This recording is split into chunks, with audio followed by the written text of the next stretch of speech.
You may not realize it, but every single day you're overcoming your own emotions. The mental strength you find to get out of bed in the morning, that's overcoming dread. The courage each of you, including me, has found to speak in front of others, that's overcoming fear. You may not realize it, but every single time you have one of those conversations with yourself in your head is therapy. It's just like walking into someone's office and offering them what's on your mind. My name is Mackenzie OW, and I'm an ISM 1 student, and this year I've decided to study psychotherapy.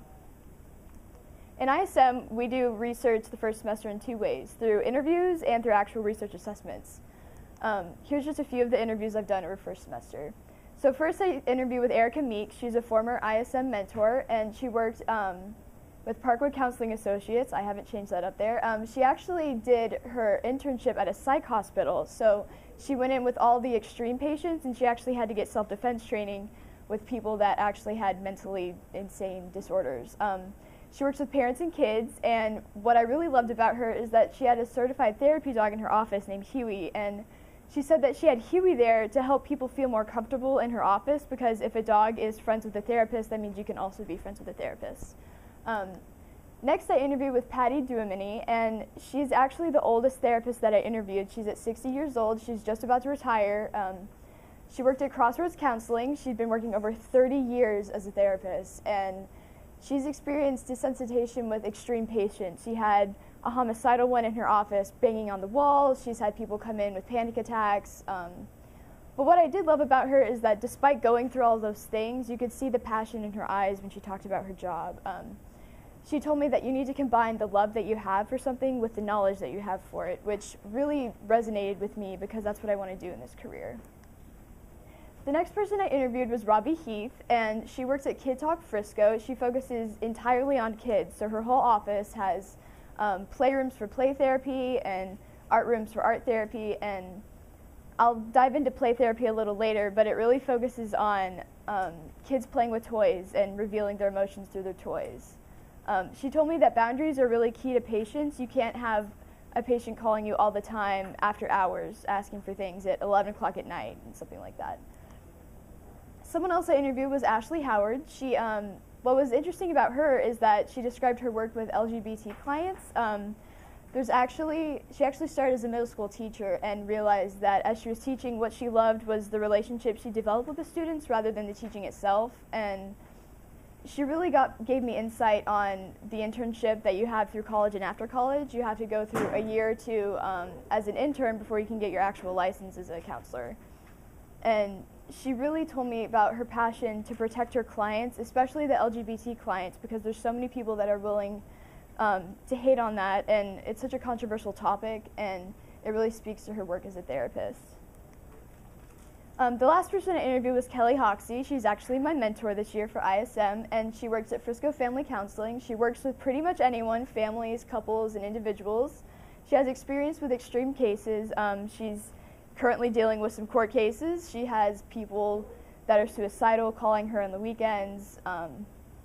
She really told me about making sure you know what the client's intentions are when they come into therapy. You need to make sure that when someone walks in, they're not there just to talk to you, they're there to actually get better. And there's a fine line between being in therapy because you want a relationship and being in therapy because you need help bettering your emotions. She also gave me insight on the business side of private practice. She told me that when she started up her private practice, she had no experience with business whatsoever, and she had regretted not taking any business classes in college. So the other way we conduct research is actual research, and these are just a few of the kinds of therapy that I researched first semester. The first being cognitive behavioral therapy, and this is probably the most well-known kind of therapy. It works the best. It corrects negative thinking patterns, and it works especially to treat anxiety. So if someone with anxiety walks in and they're always thinking, oh, I can't do it, I won't be able to get this done, I don't believe in myself, cognitive behavioral therapy works to reverse that to I can do it, like it'll be better, things like that. The thought processes that people walk in with to therapy are habitual, and so cognitive behavioral works to change your habits. And this also really tests the validity of the client's thoughts. A therapist will say, now can you really not do it? Like, do you really not believe in yourself? Is this really valid for you to be thinking? Something else I studied was play therapy. That's typically kids ages 3 to 12. play acts as the kids' language and the toys are more of their words. Since children are so young, they haven't really developed the mental capacity to really explain how they feel. So kids always feel more comfortable playing with toys, and normally what they choose to play with actually mimics what's going on in their life. The toys can represent anger or missing pieces of their life, like family issues, and through the play therapy, the therapist helps the child connect their emotions to the situation. One more that I studied was EMDR therapy, which is eye movement desensitization and reprocessing therapy. This is most commonly used with trauma cases like PTSD. When you go through a traumatic event, the processing in your brain stops, and EMDR therapy makes you realize why that stopped and helps you kind of correct that. It uses images, hand motions, and sound, so it's really more of a relaxing experience, and self-reflection is really the key to this kind of therapy. So my mentorship this year is with Miss Kelly Hoxie. I actually met her in my 8th grade year at Pioneer. She came in for a career day and she spoke about being a psychotherapist, and the whole time I was sitting there I was thinking, wow, I really connect with this person. I feel like our personalities are very similar. Maybe this is a job that I would like to do myself. So far this year I've been in 5 observations of actual therapy sessions with confidentiality agreements and all that.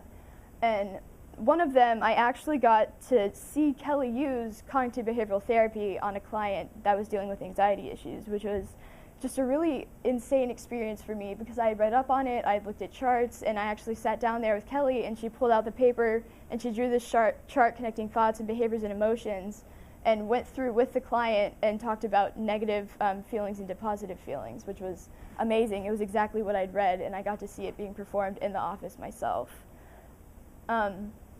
We've discussed everything from workplace boundaries to the different orientations of therapy, which is something that you really don't get when you're a college student. I've gotten so much from Kelly this year already that I wouldn't be able to get anywhere else. I'm getting insight on how therapy affects the therapist himself and what actually goes behind office doors. She actually introduced me to this show on HBO called In Treatment, and it follows a therapist and the way that the therapy affects his life. Each episode is actually a therapy session, and they come on different discs, and you follow clients week by week and actually get to see them develop and what the therapist of the show, Paul, does about all their situations. And it really gave me the outlook on the personal life of a therapist, and not just what goes on in therapy with the client, but also with the therapist himself. I've received so much advice and experience I wouldn't be able to get anywhere else.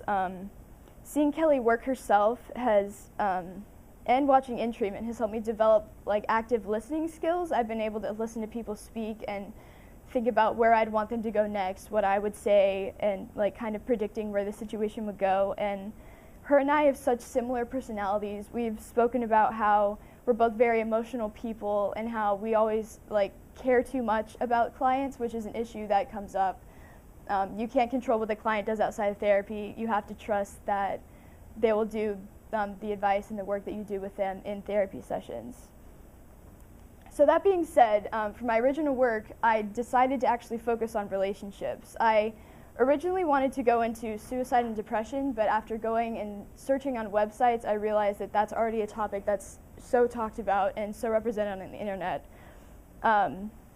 So when I brought up the idea of relationships to my mentor, she got insanely excited. She gave me all these handouts on healthy versus unhealthy versus abusive, and looking at those handouts with all these characteristics inspired me to create this quiz, which will be the main focus of my original work, that actually I created to generate an outcome, whether or not your relationship will be healthy, unhealthy, or abusive. And I feel like that's so vital in society today because people don't know the line between healthy and unhealthy, and especially unhealthy and abusive. And a quiz would really help people realize what they're into and what they should be getting out of.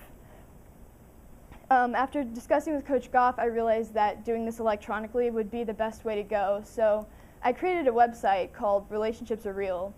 And it's a website intended to be an outlet for people suffering from abusive relationships. And I'll show you the website in a second. I used all these dark color schemes, and I tried to put in impactful images to really create that mood of seriousness when viewers view the website. And for my original work, I ended up making a home statistics and quiz page, and for my final product, I intend on finishing the website with testimonials and other aspects like that.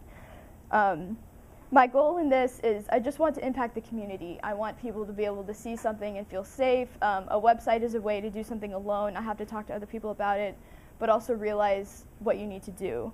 And as I went through and found the statistics for my website, I was so shocked at what I saw. I'm actually going to bring it up now. Here it is. This is my homepage. Thank you. And so here I have the description of my website. You can click here to take the quiz. And then down here I have shelters and crisis hotlines if anyone is in any need of immediate help. Domestic violence hotline. And these hotlines are called over 25,000 times a day. And these statistics are insane. 1 in 3 women will be physically abused. And therapy is such a way to help this. And people don't realize that. And that's really what I'm trying to hint at here. And so more than 10 million Americans are victims of physical violence annually.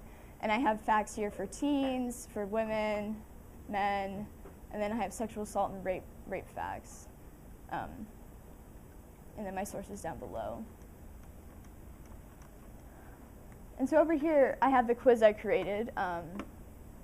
I used a different website to create the quiz and I embedded it, and it's actually gotten over 120 views on the original website that I created the quiz on. So people are already viewing this, which is amazing.